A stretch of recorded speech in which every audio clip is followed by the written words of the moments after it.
இப்போது புதிய அறிமுகம் ஆச்சி ஹோட்டல் சாம்பார் 50 கிராம் ரூபாய் 20 மட்டுமே. அண்மையில் அறிமுகப்படுத்தப்பட்ட பன்முக பயண திட்டமிடலுக்கான இந்தியாவின் முதல் ஒருங்கிணைந்த பயணச்சீட்டு செயலியான சென்னை 1 இதுவரை 10.5 லட்சம் பயணிகளால் பதிவிறக்கம் செய்யப்பட்டுள்ளது. மேலும் 70,000க்கும் அதிகமான பயணச்சீட்டுகள் தினமும் இச்செயலி மூலம் வழங்கப்படுகிறது. இந்த இடைக்கால வரவு செலவு திட்ட மதிப்பீடுகளில் வீட்டு வசதி மற்றும் நகர்ப்புற வளர்ச்சித்துறைக்கு 7,547 கோடி ரூபாய் ஒதுக்கீடு செய்யப்பட்டுள்ளது.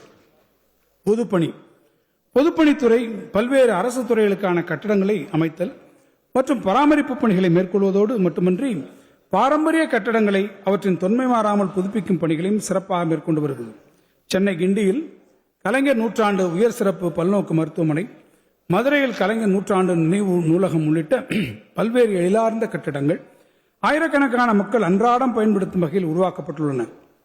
சென்னை கிழக்கு கடற்கரை சாலை, முட்டுக்காடு பகுதியில் கலைஞர் பன்னாட்டு மாநாட்டு மையம், கோயம்புத்தூர், திருச்சி, கடலூர், சேலம், திருநெல்வேலி ஆகிய இடங்களில் மாபெரும் நூலகங்கள் அமைக்கும் பணிகளையும் பொதுப்பணித்துறை மேற்கொண்டுள்ளது. கடந்த 5 ஆண்டுகளில் 471 கோடி ரூபாய் மதிப்பீட்டில் 64 புராதன கட்டடங்களை பழமை மாறாமல் புதுப்பிக்கும் பணியை சிறப்புற நிறைவேற்றி அனைவருடைய பாராட்டுதலையும் பெற்றுள்ளது. மேலும் மயிலாடுதுறை, திருப்பத்தூர், கள்ளக்குறிச்சி, செங்கல்பட்டு, ராணிப்பேட்டை ஆகிய மாவட்டங்களில் புதிய மாவட்ட ஆட்சியர் பெருந்திட்ட வளாகங்கள் 643 கோடி ரூபாய் மதிப்பீட்டில் கட்டி முடிக்கப்பட்டுள்ளன.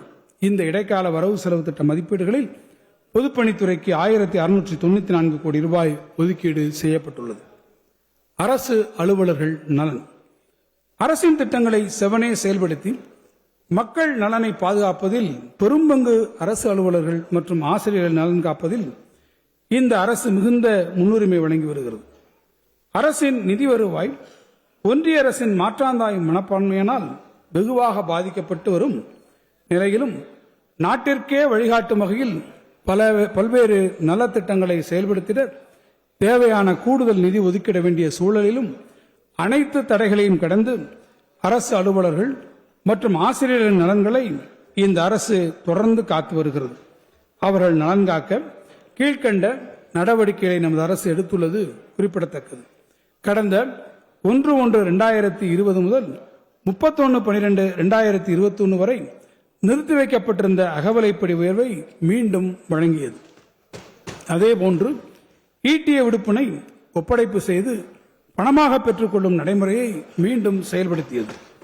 அரசு பணியாளர்கள் விபத்தில் உயிரிழக்க நேர்ந்தால் 1 கோடி ரூபாயும், இயற்கை மரணமடைந்தால் 10 லட்சம் ரூபாயும், அவர்கள் குடும்பத்தினர் பெறும் வகையில் வங்கிகள் மூலம் ஆயுள் காப்பீடு, பணியிடை மரணமடையும் அரசு ஊழியரின் குழந்தைகளுக்கு 5 முதல் 10 லட்சம் ரூபாய் வரை திருமண செலவிற்கான நிதி உதவி, உயர்கல்வி உதவியாக 10 லட்சம் ரூபாய், அரசு அலுவலரின் குழந்தைகளுக்கு தொழிற்கல்வி பயில முன்பணம் 1 லட்சம் ரூபாயாகவும், கலை மற்றும் அறிவியல் கல்வி பயில முன்பணம் 50,000 ரூபாயாகவும் உயர்த்தியது.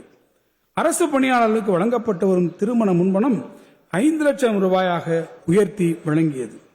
அரசு பணியாளர்களுக்கான பண்டிகை முன்பணத்தை 20,000 ரூபாயாகவும், ஓய்வூதியதாரர்களுக்கான பண்டிகை முன்பணத்தை 6,000 ரூபாயாகவும் உயர்த்தி வழங்கியது. ஓய்வூதியதாரர்களுக்கான பொங்கல் பரிசு தொகையை 1000ஆக உயர்த்தி வழங்கியது. பெண் அரசு ஊழியர் அலுவலர்களின் மகப்பேறு விடுப்பை 9 மாதத்திலிருந்து 12 மாதங்களாக உயர்த்தியது என நான் அடுக்கிக் கொண்டே செல்லலாம். இப்போது புதிய அறிமுகம் ஆச்சி ஹோட்டல் சாம்பார் 50 கிராம் ரூபாய் 20 மட்டுமே.